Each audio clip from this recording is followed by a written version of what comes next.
Good morning. It is Sunday morning, August 31st, 2025, 2:10 p.m. in the afternoon. I will stop shaking this phone. I've just been watching some more things on the Idaho murder case. Sorry, there we go. On Bryan Kohberger. And I just keep pointing out just the odd...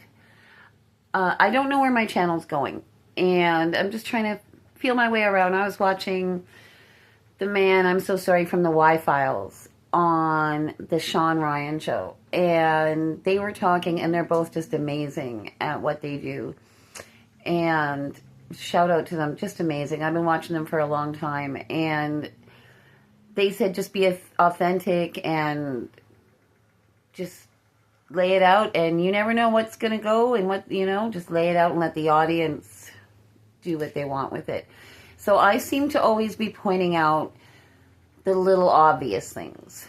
That's what I have found. I found some obvious little things in the Amy Bradley story, and now I've watched quite a bit on the Idaho murders with Bryan Kohberger.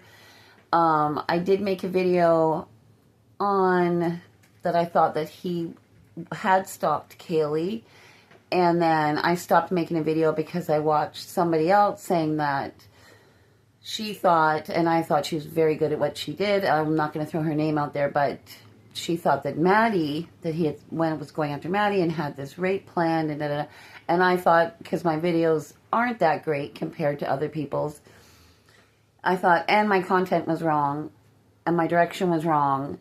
And if I've got it all wrong, then maybe I need to do a different kind of video. So I stopped for a little bit, and I was just watching other people and listening, reading all those papers, all those statement releases, and just listening to the parents, to Kaylee's parents talk, to her ex-boyfriend. And I realized yesterday that my direction was right. And what I was saying about Kaylee was correct. My content was correct. My video still isn't that great. I'm doing it all from a cell phone. I don't have the greatest background and stuff like that. I need to definitely improve, but my content is correct. And I didn't want to just say everything that I'd heard, because there's so much out there, and to just say everything I find is disrespectful to the family, to anybody watching it. There's just so much. I mean, you could just make hours and hours and hours of stuff that you hear, and it's not true. So I like to hear the parents talk, her ex-boyfriend, see what the police have, and you just see what's true and what's not. So anyways, I realized my direction with Kaylee was correct, and where her bed was and everything, and that she had just moved out, and that she was just there that night. And I feel like he knew she was there, they were out, and I just think it was a moment of opportunity, and I think he felt like he was going to lose his chances to get them all, because Kaylee had moved out. So I think he really, because I don't think he had it quite planned as great as everybody thinks, because he left his knife cover. And that takes me to what I'm doing this video about, Dylan. The girl that didn't phone for 8 hours. And I don't want to blame her. I know she's 19, I think, 19 or 20. And that was her first time away from home. I'm not here to judge her. But I do want to make some points, because I have a 13-year-old. And I just feel that that girl was not able to handle an emergency situation somewhere. And I don't mean to blame her parents, but somebody didn't teach that girl how to judge a situation properly. She heard a lot of noises. She heard somebody whimper. She heard a strange voice. She said, this is a quote from her, she said she heard the person say, Kaylee, it's okay, I'm going to help you. But she said they never said it in a nice way, that it was a really creepy way. That's her quote from the body cam. She heard noises above her. She heard whimpering. She saw Zaina laying on the ground, not answering, laying sprawled out. Couldn't wake her, didn't touch her, didn't check her out, went back to her room. On her third time that she opened the door, she actually saw Bryan, who was, she said, taller than her, and Dylan is 5'10". She said he was taller than her, almost 6 foot, all in black, face covered. All she could see was his eyes and eyebrows. He had a black ski mask. That's terrifying. Then she said she scares easily. That's what she said. That's her quote. She's also said she scares very easily. So after all that, she still doesn't see it as an emergency situation. She doesn't go check. She goes to that other girl, and I'm sorry I can't think of her name, and I don't want to say the wrong names. I'm really bad with names. I'm just trying to remember her name. I can't remember it. She goes to that other girl's room. They hide in their room, because the other girl heard stuff too. They lock the door, and they convince each other that it's not an emergency situation, and then they go to sleep for 8 hours. For 8 hours. They don't phone the police till noon the next day. They have laid there for 8 hours. Bryan Kohberger has been loose for 8 hours. Those girls are so lucky that he didn't come back for them. He also had lost the cover to his knife. I don't know if nobody talks about this, but it was under Maddie. You hear it just a little bit. So he's walking around with this bloody knife. He went downstairs, in whatever order he did it, he left his cover for his knife, regardless of what order he did it.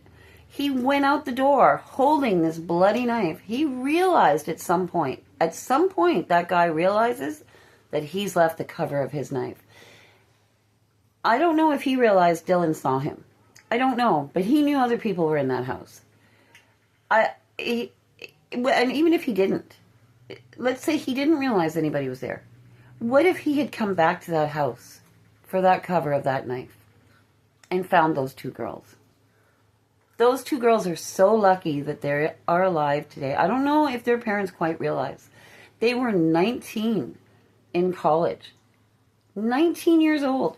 You hear her phone call at noon the next day. She sounds like she wants to cry, but it does sound a little fake. I'm sorry. And it's because it's a delayed reaction. It's 8 hours later. If she would have phoned at 4:30 in the morning, like she was supposed to have, and walked around there with that other girl and saw what she saw, that phone call would be a totally different phone call. Her cries would be cries. She'd be hysterical. They went to sleep in that. They convinced each other. There's two of them, 2 college students, convincing each other after hearing all those noise, seeing a girl sprawled out, seeing someone in the hall, hearing him in a creepy voice talking to Kaylee and hearing Kaylee cry, and then complete silence. They convinced each other that it was not an emergency, but they locked their door and they went to sleep for 8 hours. And then phone, listen to that call. She's like, oh. She sounds like she wants to cry, but it's a delayed reaction because she sat on it for 8 hours. My point of this video, she's 19, 2 19-year-olds. They were so unable to judge an emergency situation. It's not even funny. They should have phoned at 4:30. They should have walked around. They should have got out of the house. They should have realized. Even when Zaina was running, this is the third one. When Zaina was running from him at some point, and even on the security cam that you hear from the other house that picks up Zaina's room, you hear her yell something, and you hear a thud. Even when she's running down the stairs, because she saw something with Kaylee. When she's running down the stairs, she runs past the kitchen, and she runs to her bedroom. Her boyfriend is there. I get it. But that girl, in the moment, she did say somebody's in the house. I mean, she couldn't fathom it. She couldn't absorb it quick enough and get it out. But when she ran down those stairs, she ran past the open door. If she's in college, man, she should have known, go out that door and get help.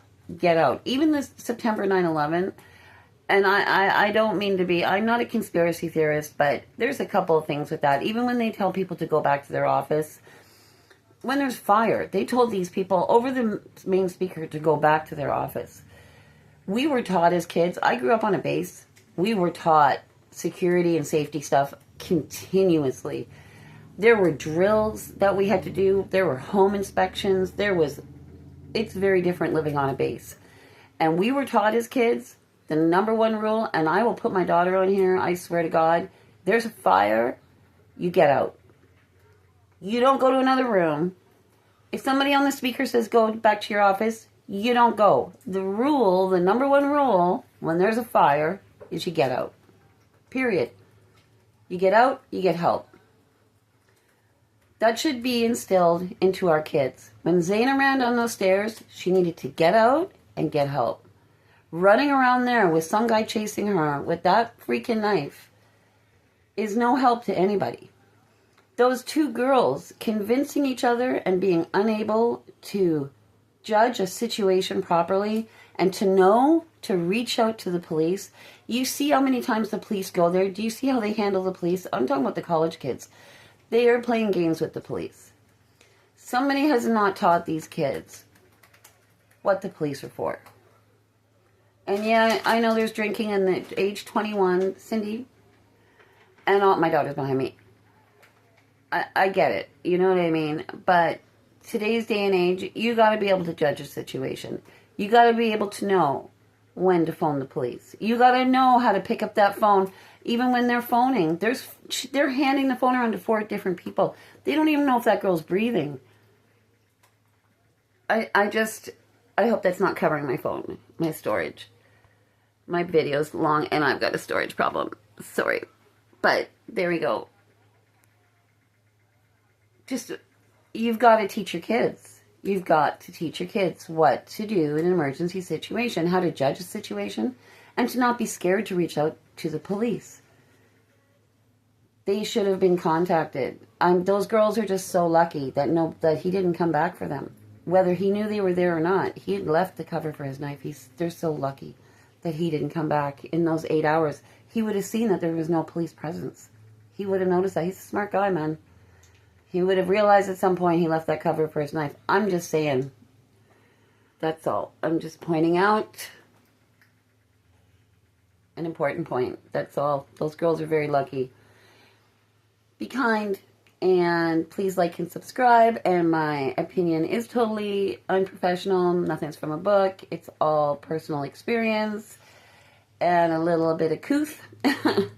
And that's it. I'll try to do a better video. Have a great Sunday, great long weekend.